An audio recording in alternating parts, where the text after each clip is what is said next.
Spoštovani, v petek 23. septembra vas vljudno vabim na gospodarsko razstavišče v Ljubljani, kjer bo od 9. naprej potekala konferenca z Evropskim komisarjem za izobraževanje, kulturo, mlade in šport Tiborjem Navračičem. Govorili bomo o programu Erasmus+, enem najbolj popularnih programov Evropske unije, ki je poznan predvsem po mednarodnih izmenjavah študentov, profesorjev, vajencev, šolarjev in drugih skupin. Vključuje pa tudi mnogo drugih aktivnosti. Leta 2014 je Erasmus+ združil vse predhodne evropske programe za mlade, izobraževanje in usposabljanje ter dodal nekaj novosti, med drugim okrepljeno sodelovanje med podjetji in izobraževalnimi ustanovami. Nekateri se verjetno še spomnite imen Leonardo da Vinci za poklicno izobraževanje, Grundtvig za odrasle, Comenius za šole in mladi v akciji za mladinske izmenjave. Vse to je sedaj del programa Erasmus+. Združitev je prinesla precej sprememb za uporabnike, zato se je Evropski parlament odločil, da pripravi poročilo o izvajanju programa, meni pa je zaupal vlogo stalnega poročevalca za to temo. V primerjavi z predhodnimi programi naj bi Erasmus+ prinesel poenostavitev, boljšo medsebojno povezanost podprogramov in več denarja. Poročilo, ki ga pripravljam za parlament, preverjam, če je temu res tako.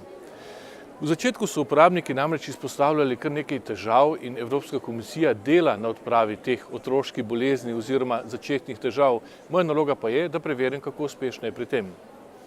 Poleg mobilnosti posameznikov, program sicer omogoča tudi prostovoljske in športne aktivnosti, posojila za magistrski študij v tujini ter spletne platforme, kot sta na primer e-twinning za šole in pa e-pale za izobraževanje odraslih.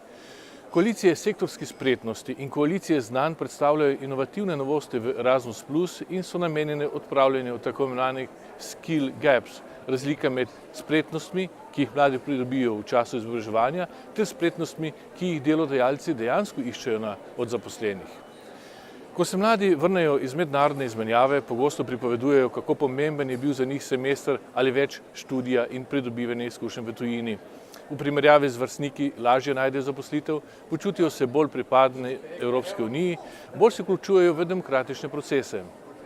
Mednarodne izmenjave omogočajo širitev obzorij, pridobivanje jezikovnih znanj, pa tudi nova poznanstva, ki so pomembna tako na osebnem kot poklicnem nivoju.